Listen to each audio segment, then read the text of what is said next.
You're locked in with Atlanta's hottest hip-hop station. The Hype 87.3.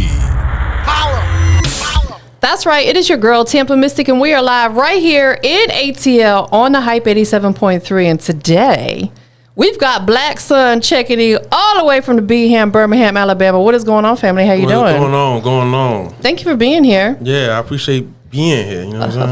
Of course. You know, you drove over the river and through the woods. Yeah, man. That's what it felt like. Absolutely, man. Give us a brief introduction of Blacksun. Well, I'm Blacksun, and I'm from Birmingham, Alabama, the east side to be exact. Shout out to Birmingham. Been doing my music thing for a minute now, so I love it. Here. Absolutely. The name Blacksun, I love it. Listen, thank you. I got a Blacksun right here on my arm. Oh, wow. Okay. Oh, wow. Where did the name come from?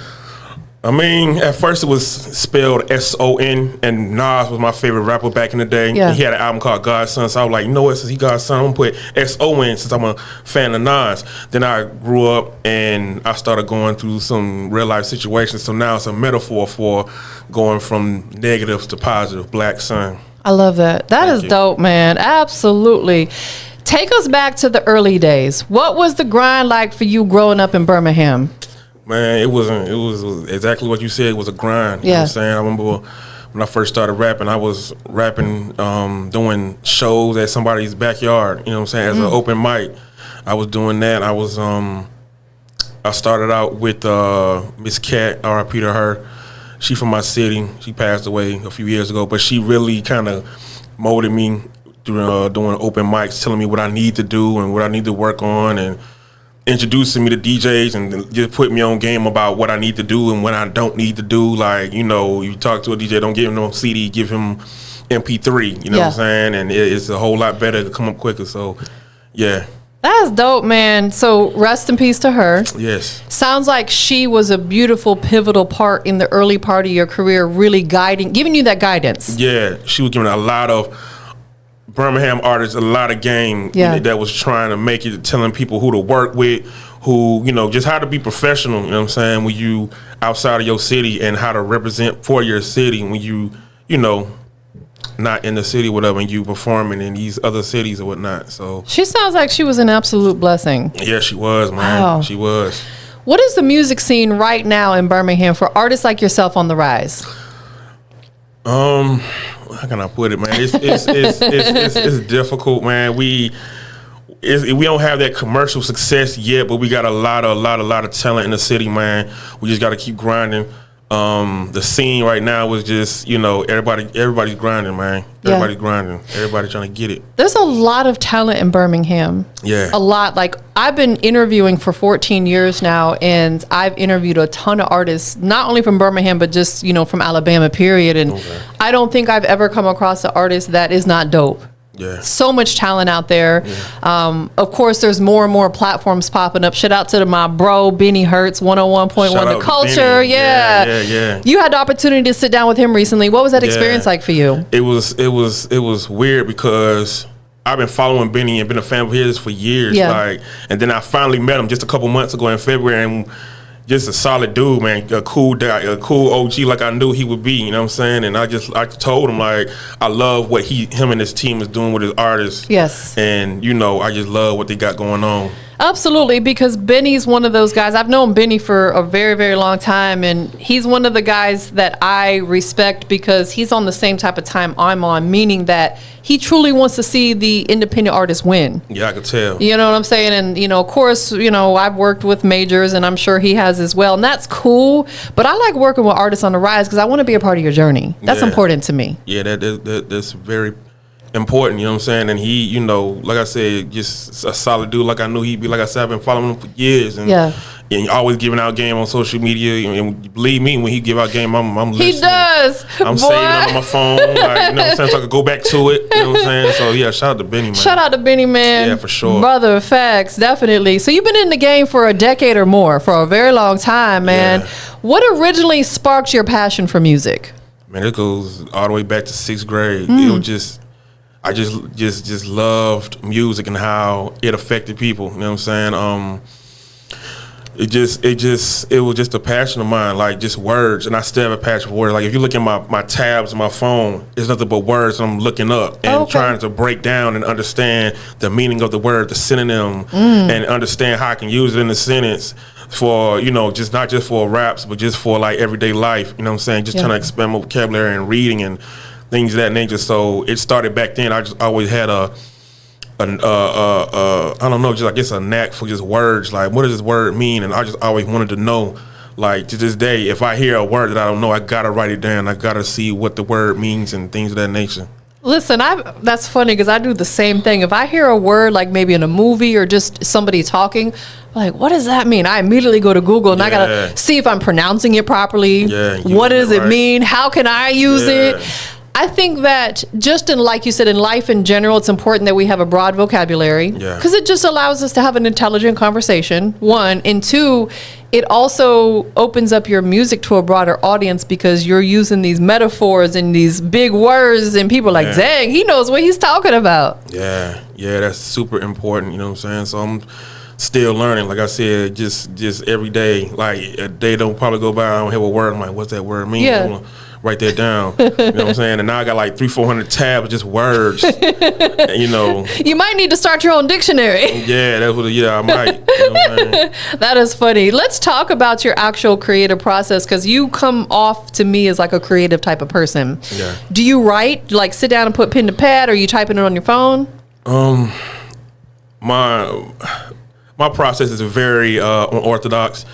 I don't write, but I'm a writer at heart. So that means if I have a topic about a song, I'm gonna write down how I want to express myself, what the song is about, and just trying to figure out how I can convey the message or whatever. But I don't write, and I don't really punch. I don't like punching in. I don't do that. Yeah. So I do a lot of voice memo. Yeah. And I do a lot of that, and I do really I had a song already like memorized in my mind because I'm saying it over and over and over and over again, but for the most part I'm doing it in my phone just to get the flow right. So it's like that, you know what I'm saying? Absolutely. The voice memos are clutch because you could hear something in your head and tomorrow forget the cadence or the melody of how you want to deliver it. Yeah. But now you got as voice memo to go back and reference, be like, oh, that's how I said that word. Yeah. Because you could say the same word or the same like sentence or the same hook or whatever it is, the same verse, but say it two different ways and it'll sound totally different, if that makes sense. Yeah, or you might say a bar one way Monday, but then Tuesday you may say it another way, or you may forget a word. You're like, this don't hit right like it did yesterday. Right. You know what I'm saying? So that's why I use the voice. The voice mode is just for the flow. I have the words memorized. It just, okay, how did I say it? You know what I'm saying? The delivery of it. Yeah, the delivery. Did I get the word play right? Am I forgetting anything? Okay, cool. So that's how I really, write my music. But that's dope. I feel like it's just a matter of finding what works for you. Yeah. I don't know that there's necessarily a right or a wrong way to do it. It's just finding what works for you. Yeah, I think the wrong way is I see you hear a lot of artists doing the punch in joint. Yeah. I think certain artists can do that. Sure. But I don't think everybody should allow that because certain beats aren't designed for you to just, okay, I'm just gonna rap on it without no thought, and you just rapping on the beat, and you could have, if you would have took a little bit more time to think about it and just let the beat, just marinate with you and just sit with you, you could have had a better song. You know what I'm saying? I agree with that. Everybody's not Lil Wayne, you know what I'm saying? Everybody that can't do what Jay-Z do, you know what I'm saying? And it took them years to develop that style, you know what I'm saying? There's nothing wrong with being a writer. Like Nas is a writer. T.I. did one of his basic albums, Paper Trail, he wrote that, you know what I'm saying? So there's nothing wrong with writing a song, you know what I'm saying? Don't rush the process. Absolutely, and it's ironic you say that because there's been a lot of artists that I'll ask that question to and they only punch in and they will tell me that they've never sat down and wrote a song, and I'll challenge them. Yeah. On your next song, sit down and write it and see how it comes out differently, because you may fall in love with it. Yeah. You don't know until you try, right? Yeah. So any artist out there, and it's no shade, because if punching in is what's working for you, that's beautiful. However, I challenge all of y'all to sit down and write a song, whether you're putting pen to pad or his method, Blacksun's method, where you're, you know, doing voice memos to reference it, because that's still a form of writing. Yeah, it's still a form of writing. And like I said, I'm a writer at heart, so I'm always, even though I'm not writing down the lyrics, I'm still writing other things down, like what message do I want to convey? What is this song about? You know, how do I want to, you know, what's the problem? And how do I want to address it? Yeah. You know what I'm saying? So Absolutely. Do you feel like that music has become like your outlet, almost like a form of therapy for you to be able to release whatever it is that's on your heart? yeah, for sure. Yeah. It's been like that since I was like in 6th grade. Yeah. It's always been like that, just writing, you know what I'm saying? And just releasing however I feel, you know, because, you know, the mic doesn't have, you know, feelings, it's just there. Yeah. You know what I'm saying? So it's definitely a outlet and a therapist, so to speak. It's facts, because, you know, and I say this a lot, and it's part of why I say this to encourage artists to write. Is I had shared with my doctor probably about 1.5 years ago that I was getting a little bit of anxiety, and I think a lot to do because there's the traffic out here is crazy, Yeah. and there's just I deal with so many different types of energies and stuff. And I said, of course, I don't want to go on no medication because I'm not at that point. He said, start journaling, start writing. He said, if you pour your emotions, your feelings out into words, it helps. And I'll tell you, I bought myself a journal, and I started journaling in the morning and at night, and it changed everything for me. So I can see why for an artist it would be a form of therapy. So that's another thing too. A lot of these artists have that pent up anger and, you know, maybe some toxic stuff. Try sitting down and writing and letting it pour out and letting it flow out. Yeah, it's funny you said that, because just a year ago, that's part of my morning routine. I journal, I free write, just how I feel. Just I don't have no periods, no nothing, and not about pronunciation. Well, I try to spell the word right, but I'm just writing how I feel, and that helped me write my music as well. Yes. You know what I'm saying? Because I got that off my chest. 100%. Like, writing our goals down is important. Yeah. Writing our feelings down. And another thing that I do is my affirmations for the day. Like, I'll have my, you know, today will be a good day. Today I am going to be productive. We have to speak those type of positive affirmations early in the day to make a good day for us, right? Yeah, yeah. And like I said, just keep God first too, and just always just start the day right. Just always do that. If you don't do nothing else, start that day right with just thanking God, you know what I'm saying? Yes. Before you your feet plant the ground, thank God, you know what I'm saying? Because and then too, you got to think too, people have it worse than you. Yeah. There's a lot of people who got it way worse than you, and once you think about that, you start to be more grateful, and you thank God for what you have instead of what you don't have. You know what I'm saying? That is facts. When I wake up in the morning, when I open my eyes, the first thing I do, thank you, God, for another day. Yeah. Every day. Yeah, me too. Because we could not have woke up. Nah. And like you said, there are people out here who have way worse situations. So these people who have pretty good situations, they walk around with this woe is me attitude. I don't feel sorry for them. Take accountability. If you don't like something about your life, figure out a way to change it. Figure out a way to change. Period. You know what I'm saying? So again, you've been in this for a decade. Yeah. What has kept you in it? Hunger, knowing that I want more, and then knowing that I want to be in you know, further, you know what I'm saying, and knowing that I can be further and I will be further, you know what I'm saying. So that's what there's the hunger, and knowing that there's artists in my city that's working, so I gotta work too, because you know I know I got a message I wanna convey with people that's not being, you know, that's not popular, but I just have a message, man. And they have to be told to the masses, you know what I'm saying? So, well, let's talk about that a little bit, because I feel like that's important, because you have a platform. You know, your music is your platform, and you have a voice. And it could probably vary from song to song, but we'll say if somebody goes in and listens to a couple of Blacksun's record, what is the message, like kind of the general message you want them to take from it? The general message I wanted them to take is, man, like, we all human. Yeah. At the end of the day, you know what I'm saying? A lot of artists like to make it seem like look down on, you know, the people that put them in position, you know, the fans. And at the end of the day, we all people. At the end of the day, we all got to put our pants on. We all got to look in that mirror, brush our teeth. We all human. We all bleed, you know what I'm saying? Yes. So whatever it is you going through, 9 times out of 10, I done been through it, you know what I'm saying? all of us has been through it. So I never want to make myself bigger than the people. You know what I'm saying? So that's the message, and to never give up. You know what I mean?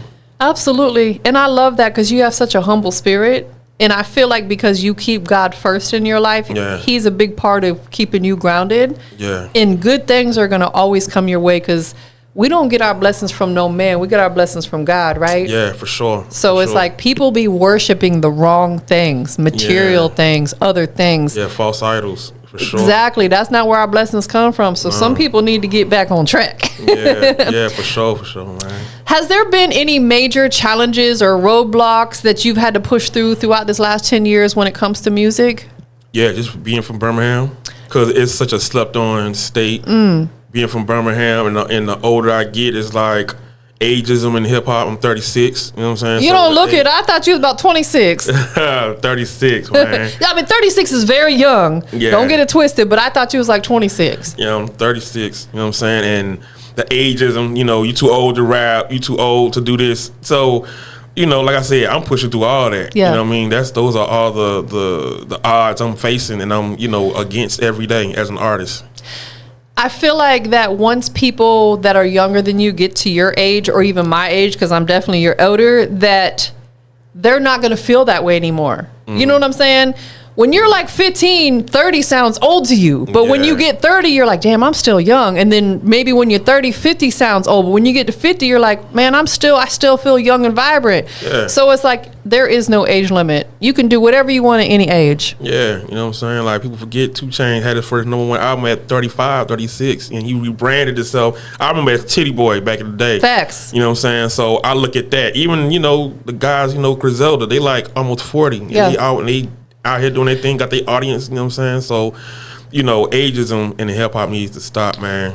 I agree, because there's a lot of legends that are now like in their 50s that are still getting to it. Yeah. You know what I'm saying? So listen, age ain't nothing but a number. It's where your mind is at. Yeah, where your mind is and where your skill level is, you know what I'm saying? You still have that hunger, you know what I mean? So, yeah, If somebody is just discovering Blacksun, we'll say for the first time through this interview, what would be the first song that you would want them to go listen to in your catalog to kind of really get a feel for who you are?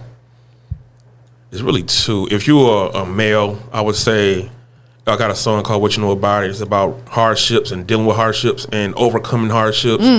And for the woman, it's a song I just released back in August called Beautiful Insecurities. Which we're going to listen to today. Yeah, and it's basically telling women to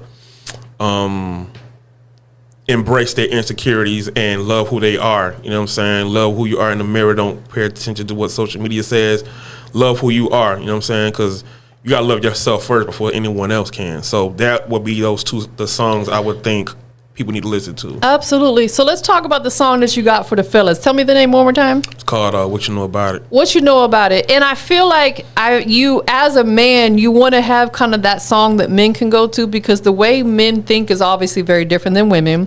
One thing I've learned about men over the years is if things aren't all the way right for you, whether it's financially, spiritually, at home, it can weigh very heavy on you, because men want to be leaders, as they should be. Yeah. So having that vulnerability through a song is going to really resonate with the men. Is that the type of record that it is? Yeah, it's going to resonate with them for sure. Just talking about dealing with hardship, dealing with, pain, and you trying to overcome, and at the end, you overcoming it, you know what I'm saying? And how to deal with that hardship and how to deal with that pain as a man, and to, how to overcome it, you know what I'm saying? Is that something, if you don't mind me getting a little deep and a little personal real quick, because a lot of young men that I sit down with said that they were brought up being taught that you're not supposed to cry. You can't show your emotions. You got to be hard.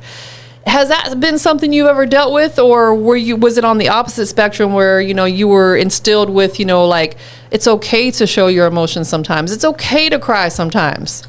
Yeah, I would definitely brought up like, hey, don't cry. You know what I'm saying? Hey, you got to be tough, and I'm still dealing with that, you know what I'm saying? Because I don't like being vulnerable around people, but I be vulnerable in my music. Yes. You know what I'm saying? That's the irony of it all. So, I guess that's why my music is so kind of emotional at times. But yeah, I definitely felt, went through that as an adolescent, as a child, like, hey, don't cry, And, I think there's a book also called men cry in the dark, which is very true. Yeah. You know what I'm saying? When, you know, you don't want to cry in front of nobody, or you just want to be emotional by yourself. You know what I'm saying?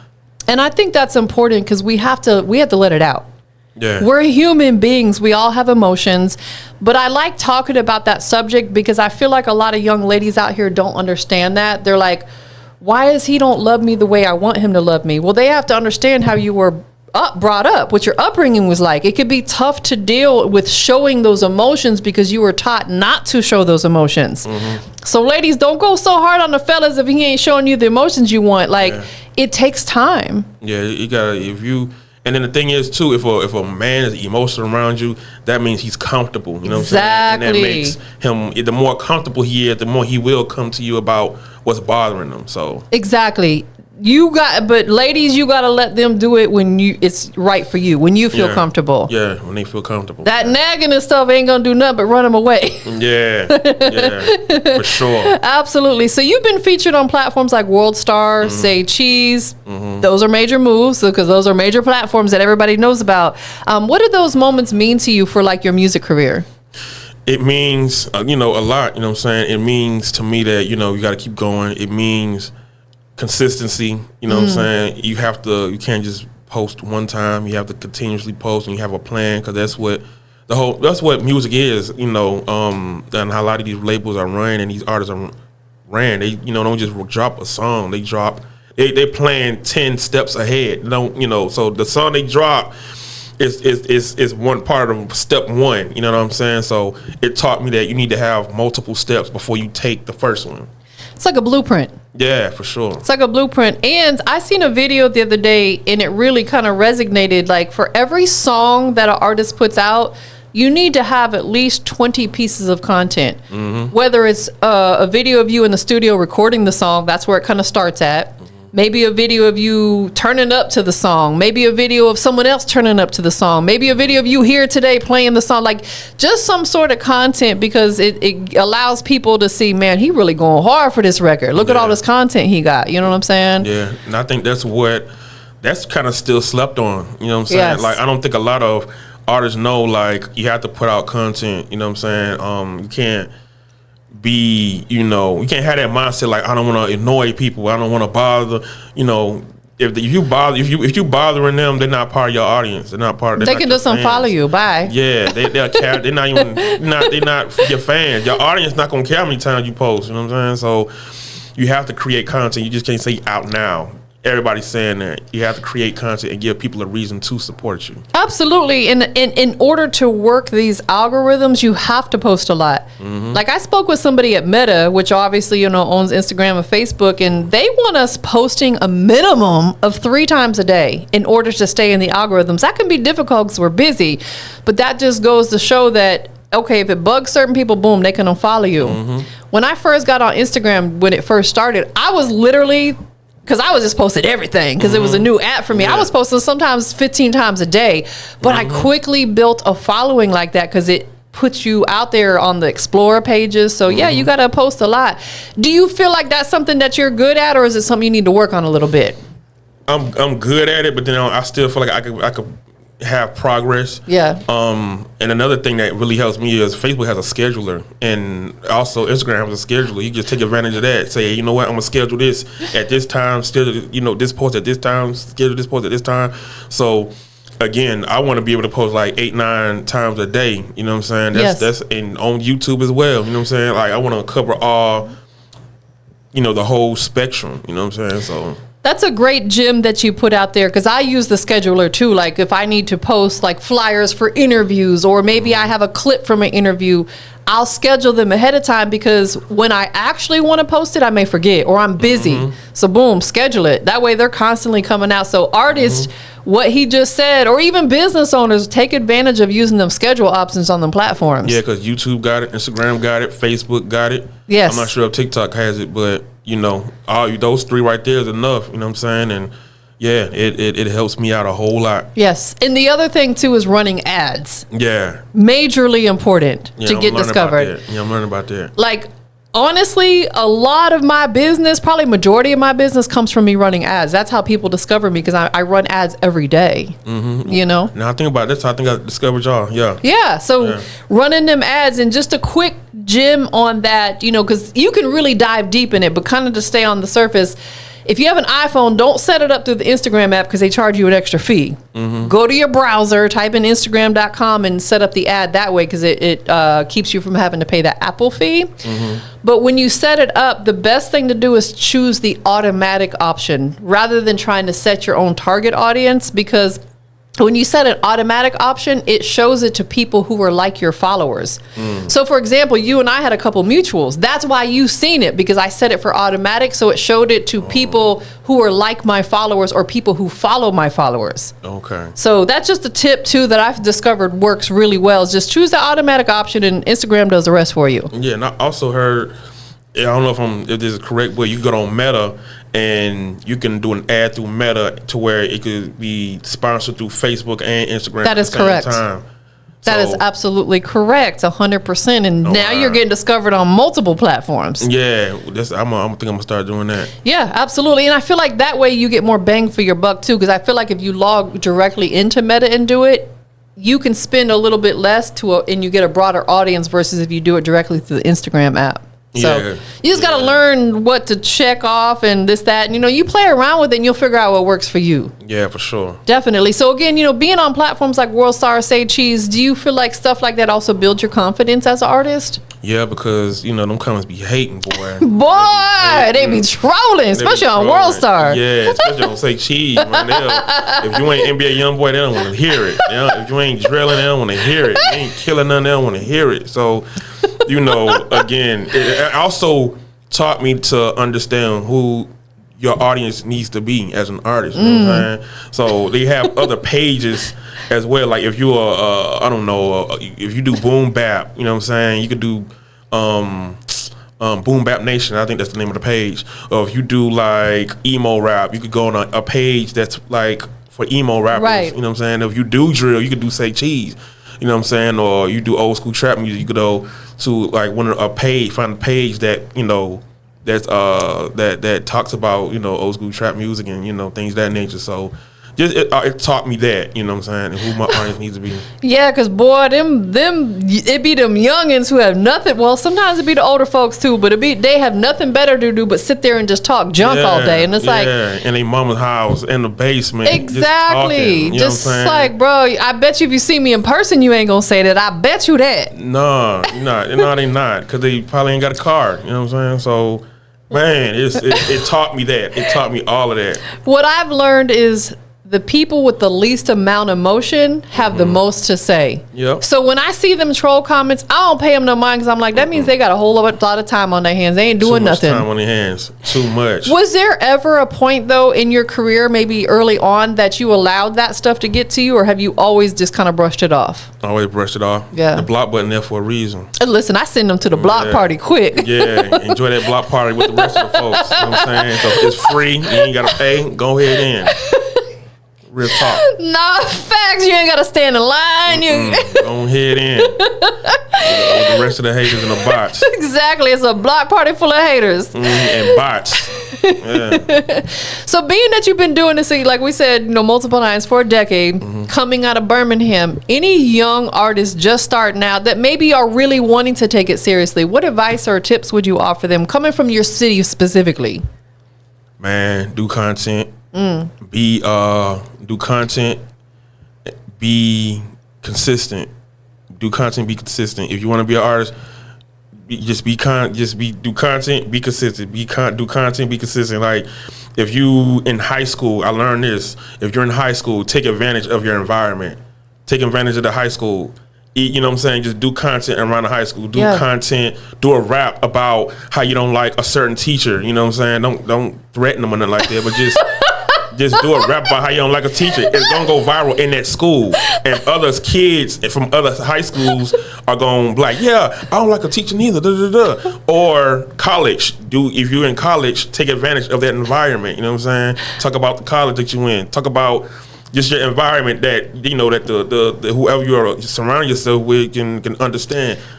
Or if you, I don't care if you're a mechanic. If you're a rapper and you could talk about being a mechanic. There's a lot of mechanics out here, you know what I'm saying, that can be able to be like, no, I can understand where you're coming from. I work on cars too. Like, just take advantage of that. Be consistent and create content. That's all you got to do. Absolutely, because you could use some of those mechanic terms as like a metaphor. Yeah. And people were like, oh, that was hard, because they're going to understand it. Yeah. Cars. You could have cars in the video. You could talk about again, what I learned is it's trillions, billions and billions of people in the world. Somebody's going to be able to relate to you. You can find your audience. Somebody's going to be able to relate to you. You just got to find your audience and find your niche and just hone in on it and just grind. That's it. And those are the people that you focus on. Forget about the people who are not supporting. Because if we try to please everybody, we'll drive ourselves crazy. We can't please everybody. It's impossible. No, you can't please everybody. You're not supposed to please everybody. And you're supposed to be with everybody. Like, just figure out who you are and just hone in on your audience. And you'll be straight. Absolutely. Somebody gonna relate to it. That is facts. If you could describe your journey through music in one word, what would it be? My journey through music. Man, I would describe it as ups and downs, I guess, man.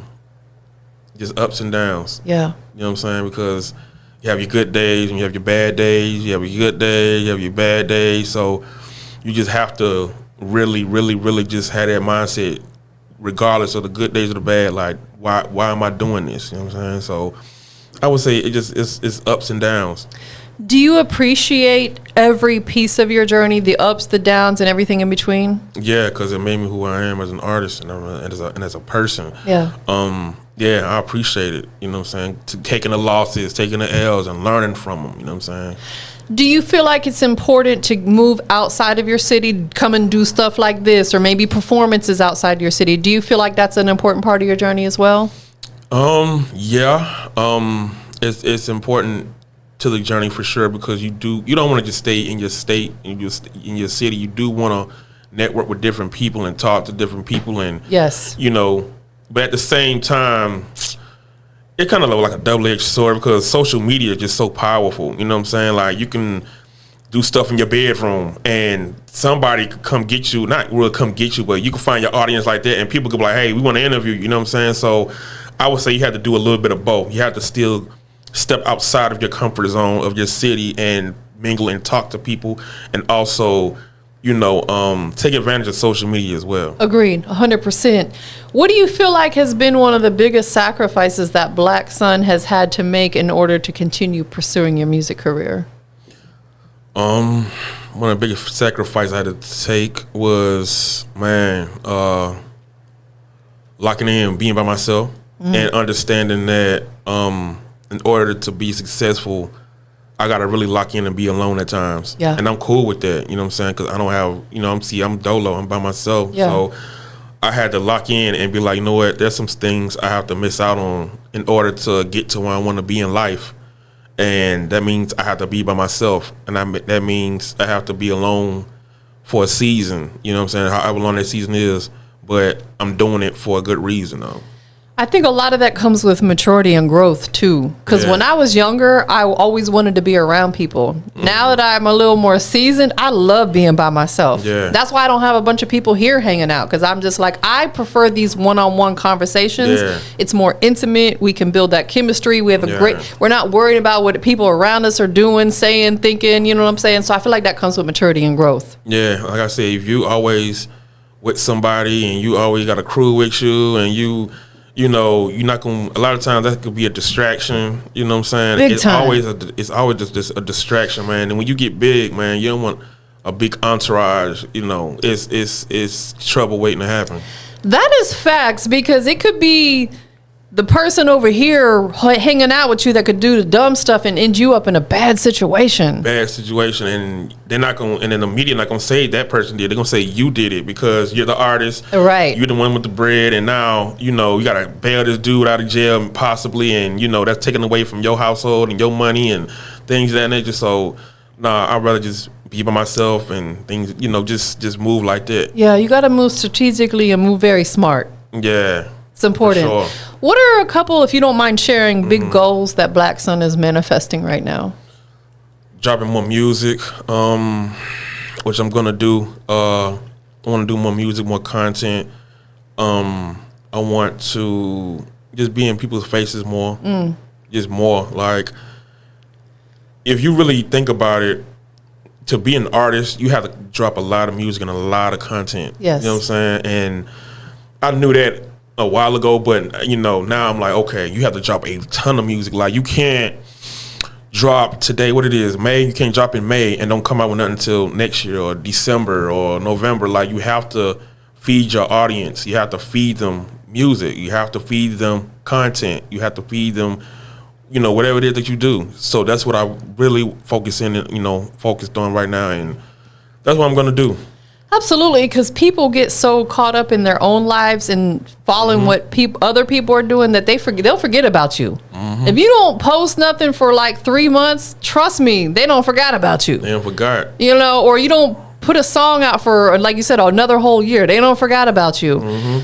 Do you have any intentions on putting a project out, like an EP, album, mixtape, or you want to focus on singles right now? I'm going to focus on... Usually I focus on songs. I love songwriting. Yeah. But I'm going to go back to what I used to do. Just focus on freestyles, rapping on other people's instrumentals, and making it kind of like my own, and putting a hook on it maybe on some of them, like how I used to do it. Instead of just freestyling on it, just put a hook on it on some of them, give you about 16, maybe 20 bars, maybe 16. Yeah. And just drop them. Just drop. You know what I'm saying? And then after that, come out with a single and things of that nature, because I really... just want to reintroduce myself to the people. Yeah. You know what I'm saying? And there's nothing wrong with that. Yeah. Think about historically how many artists have done that, whether they rebranded to a new name or they stepped back for a little second, came back out. This is their reintroduction. There's nothing wrong with that. It's just a matter of figuring out, again, what works for you. Yeah. Just figuring out what works for you and seeing, just what works for you. So like I said, I'm going to drop a ton of freestyles and I like that. Videos and a lot of content as well. I think that's something that needs to come back, is them freestyles, especially like if you like the jacking for beats, like, where you rap over someone else's beat. To me, it really shows your lyricism when you can, like, if you take, we'll say, a Wayne beat or a Drake beat or whatever it may be, and you can hold your own on it. I feel like oftentimes that can get you more exposure than you putting your own song out. Yeah. In the early stages. Yeah, there's a few people that I know that have done that, and it was successful. They go viral. They go viral, and they get eyes put on them, and the audience expands. So I'm gonna go back to doing that, and I'm gonna be freestyle. I'm freestyling on 80s beats, 90s hip hop beats, all that. So yeah, I'm doing that. I love it. That's dope. I love that idea. I'm here for it. Yeah. Right now, where you're at in your career, 2025, what does success look like for Blacksun? Success for me looks like making a good enough amount of money off my music and my content to where I can keep, I don't have to work for no one. Yeah. I can, be self-sufficient, and I can just work on my music, and I can give back to my community and give back to my family, and just do that, and I can invest that money into other things that's going to make me more money. So to me, that's success. Yes, I agree. Yeah. It's not about having the most money. It's about being able to provide for you and your family, etc. I agree with that. So let me ask you this. Not if, we're going to say when, because it's a matter of when you get to the point where you're making enough money off your music to be able to, like, not have to work a 9 to 5, we'll say, right? Do you want to invest in, like, I know you said you want to invest in stuff that's going to make you money. What does that look like for you? Does it look like real estate? Does it look like other business ventures? What does that look like for you? Possibly other business ventures, or like I said, what I really want to do too is do that, and possibly do movies. Oh, okay. And because I do movies as well, so I want to do that and create my own short films that's accompanied with my music, and do that, and put it on YouTube and things of that nature. And, that's hard. Like that. So on we'll say the short film side, are you kind of hands-on with everything as far as like writing the script, directing it, filming it? Do you want to be maybe even starring in it? I mean, maybe I could star in it, but I'm more so like I would love to maybe direct it or write it or something like that. Like I said, I do background acting anyway here in Atlanta, Yeah, I'm with a agency or whatever, and I was here a few weeks ago in I think Covington. Okay, yeah. Covington, and I was doing a little show there, and that's dope. So yeah. How long you been doing that? Since 2019, yeah, before the pandemic. Right, I would say right before the pandemic hit. Yeah, okay, around October, November 2019. What brought you into that? A partner of mine was like, "Bruh, I can't do this movie. They need somebody who looks African." I'm like, "Bro, come on, stop playing with me." And he was like, "Bro, for real, like you look like you can be African." I'm like, "Bro, stop playing with me, bro. Like you got an afro." Da, da, da. He said, "Bro, it's coming to America too. Like they need like background work." I'm like, "What?" I'm like, "Bro, stop playing with me, bro." Like he said, "Bro, for real, this is who I go through." And I'm like, "Okay, he do background work." So he like, "Look, just call these people up, email them." And I emailed them. They're like, "All right, send us a picture of how you look." I sent them a picture of how I look, and they were like, "All right, cool, but you need to be with our agency," and it was Central Casting. Yeah. Again, I'm still thinking it's cap. I'm like, man, if I drive all the way down to Atlanta, I'm gonna be mad. So I drive down here, and Central Casting where it's at is like it's in a building, but it doesn't have like no signs or nothing. Right. So it's like downtown Atlanta. I'm like, man, all I see is a CVS. I'm like, I got finesse, man. So I'm like, and I see this by CVS, it's like a escalator or whatever, and this guard or whatever, this police guard is right there. I'm like, I'm trying to look for Central Casting, and they're like, yeah, it's on this floor. So I'm like, all right, I still think it's cap. So long story short, it was an orientation. I had to go through orientation. They take pictures and the things of that nature. They're like, "You're gonna be doing Coming to America too," blah, blah, blah. I'm like, okay, sure, all right. So they were like, "You got to be here at this time next week." I'm like, all right, whatever. So I came through next week, and I'm like, this better be real because they made me cut my beard and everything. I had to have an afro a little bit. And I'm like, man, all right. So I'm driving all the way down here. I had to stay here for like 4 days, and I come up, I'm like, all right, the bus had to pick me up, and they take us to this our location. We walk in, and I'm like, all right, whatever. So I'm in this it's African gear or whatever. I'm like, this better not be no Tubi stuff, man. Like, if there's some Tubi stuff, I'm gonna cut my partner off. So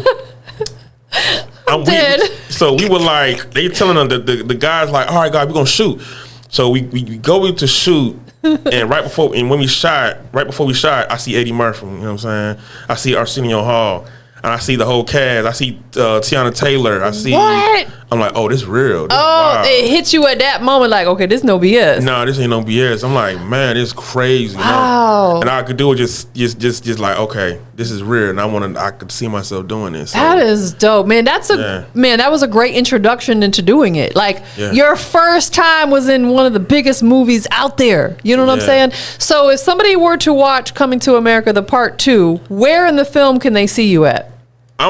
You may not see me, but I'm in the scene where Tiana Taylor's dancing and she's introducing herself, and Leslie Jones, she's I guess she has on the princess's outfits and everything like that, and Eddie's getting acquainted with his son, and I'm one of the Zamunda citizens. That's what they said on paper, the Zamunda citizens. So you blink, you may miss me. You know what I'm saying? But I'm in it. You're in it. Hey, how did it feel to be from Zamunda for a day? It was hot. It felt like I was in Zamunda. And it was wild because it was like the end of October. It was so hot. Blazing hot. And everybody like, is it always hot here? I'm like, yeah, it's the South. You know what I'm saying? Because everybody from different places. And I'm like, man, this is wild. Everybody was like, man, we can't wait to leave. I'm like, I'm cool. In here melting. Yo, you got a great sense of humor. Like, and you're funny without trying to be funny. Mm-hmm. You might want to get you a little funny role. Slick. I mean, did I do a comedy? I forgot. I don't know if I did a comedy or not, but I did more stuff after that. And I'm like, okay, this is real. I'm finna try to do every movie I can, or if I'm available, I'm gonna do it. You know what I'm saying? That's hard, man. Congratulations. That's a big move. Do you have any that are coming up that we need to know about, or is that kind of under wraps right now? I just did what's this show called? You ever heard of a show called The English Teacher? I don't think so. It's on FX. Okay. I was playing one of the people that was in the crowd or whatever, in the graduation crowd. They want me to do Tulsa King. I might do that. That's a great show. And it was Sylvester Stallone. With Sylvester Stallone, what a great show. Yeah. Do it. Yeah, it's like 4 hours away though. I think it's somewhere in Georgia. I don't remember where. If you get the opportunity, it's a great show, and of course, Sylvester is a legend. You know what I'm saying? I got so many of his movies. It's ridiculous. He's a legend, man. It's funny because somebody told me about that series, so I started watching it. I was instantly addicted. It's a great, great show. So yeah, definitely tap in with that, and that's dope because these are all doors that are opening for you to potentially be in one of these, films where you could land a main role or something at some point in time. Yeah, and when you look at these movies, you look at movies completely different. You know what I'm saying? Because the production, and it's like a job. You on set 12, 13 hours. It's a long day. Yeah, like the last show I did, I pulled up at 11. We got started shooting at 12. We didn't stop shooting until like 12 that morning, the next morning. Wow. So literally you were there for 13 hours total. Yeah, you working. You know what I'm saying? Like you on set, they got to keep reshooting. You may shoot the same scene in a different angle multiple times. Exactly. Throughout the whole day. People don't realize that one scene that's maybe 20 seconds long could take 2 hours to film. Because you're doing, like you said, multiple camera angles. When we're watching it, I don't think enough people appreciate what goes into them films. Nah. And the funny thing is, I always be like, man, I can't wait till I start doing movies. And I'm cool now. But I'm like, man, I'm really doing movies, and it's also tripped me out because it's like on the first day I did Return to America, I was there for like 3-4 days. Everybody like, why you so quiet? I'm like, man, you just don't know 2 hours. Like, well, I just yesterday I was just at work. Yeah. And now I'm looking at Eddie Murphy. I'm looking at Arsenio Hall. I'm looking at the director. I'm looking at Arsenio Hall dressed up in another character. You know what I'm saying? And I'm like, I grew up watching these guys. You know what I'm saying? I'm just soaking it in because it's just crazy how a 3-hour drive or 2.5-hour drive can just change your whole perspective. 100%. It's very surreal. Yeah, that's exactly how I felt. Do I gotta pinch myself? Is this really happening right now? That is dope, man. Yeah. You've got to experience, and I feel like stuff like that too is pure motivation. Yeah, man, because you be on them sets and you see how hard people like the Eddie Murphys and the Arsenios work. You're like, man, I'm gonna need to step it up a little bit. You know what I'm saying? It's motivation to go a little bit harder. Yeah, and to be honest with you, every time I come to Atlanta, it's always motivation because I don't know why, but every time I come to Atlanta, I always see like some foreign vehicle with some YN in it or some older guy in it. And I'm like, man, these vehicles that you don't see where I'm from, you know what I'm saying? And it's just inspirational. Whether it's theirs or they capping or whatever the case may be, it's like, man, I want something like that, and I know I'm gonna get it. You know what I'm saying? So it's just inspirational because it seemed like Atlanta's like a hustle city to me. You know what I'm saying? So it's a lot of money out here. Yeah, and you just see anybody hustle, you make you want to step your hustle game up 100 times more. You know what I'm saying? So that's why I moved here because, Tampa's it's a great city, but I feel like in order for me to elevate, I had to move to a place like Atlanta, and it was the best decision I ever made. Oh, wow. Like, I don't feel like I would have all this if I had stayed in Tampa, to be honest. Now I feel like I could go home and do it because I built it up, but I don't think I could have built it initially, if that makes sense. You know what I'm saying? You got the resources. Got the resources. The information.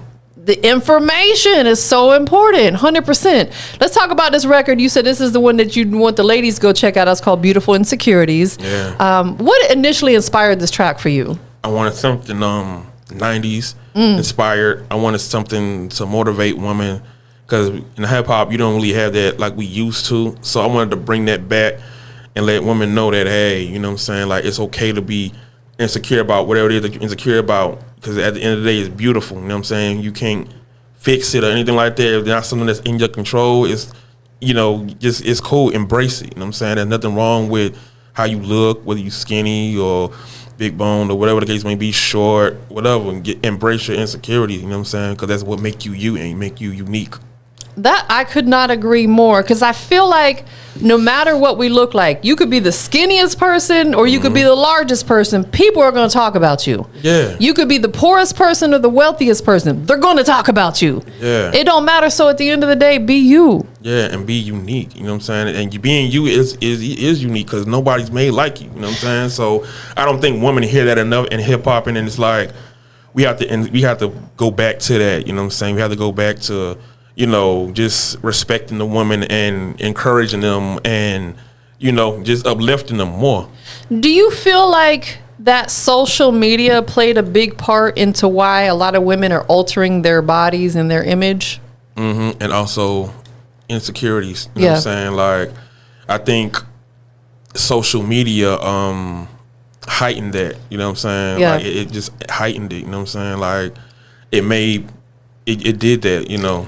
And sometimes women may feel like, oh, this girl did it and she got all the likes, but at the end of the day, it's just likes.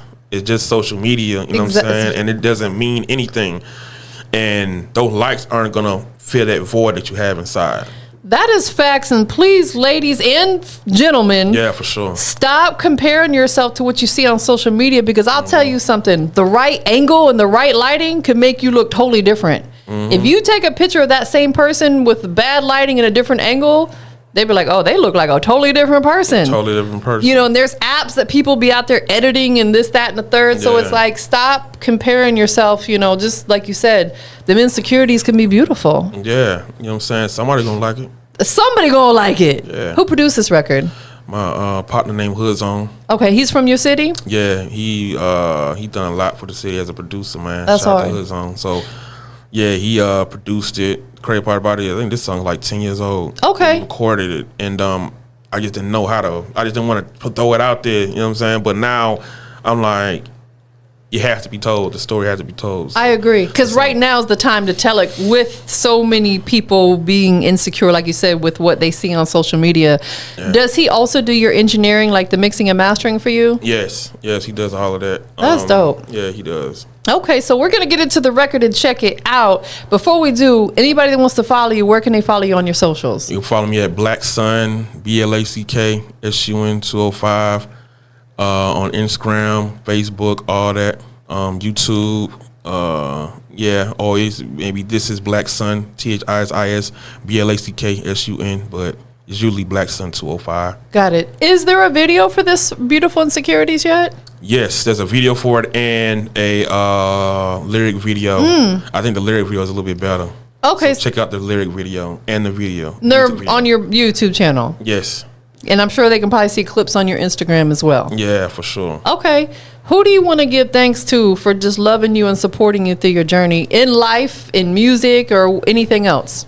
My city. I want to thank my city. You know what I'm saying? I want to thank God for allowing me to be here and get here on time and get here, you know, safe and sound, because it was raining on my way here and I was shining. So thank God. I want to thank my fans, the day one fans that, you know, still like my music and been supporting me. Just know that there's more to come, and shout out to Birmingham, shout out to the East Side. Absolutely. Shout out to yourself too, man. Thank you. You're a whole vibe. Shout out to Blacksun in the building today. Before we get into the record, anything else that you need to let the people know about, or is there one last gem that you want to leave them with? Man, just be you. Don't be scared to be you, and don't worry about the haters. You know, just worry about who's supporting you and not the haters. You know what I'm saying? So, yeah, I'll leave y'all with that. I love it. Big facts, man. Well, we got the record loaded up, ready to go. Introduce it for us. All right, man. It's Blacksun. Here's my new song, Beautiful Insecurities, which is produced by Hood Zone. Y'all check that out. Ladies, check it out. It's for y'all, for sure. Already, y'all stay tuned for it. Oh, yeah. Come and see what all the hype is about. Tune in to The Hype 87.3. To the beat, y'all. And this one is for you. And this one is for you. And this one is for you. And this one is for you. I remember she was like 9 years old. She was so beautiful, had a heart of gold. So young and the precious soul. Too bad she didn't know that life was cold. Kids made fun of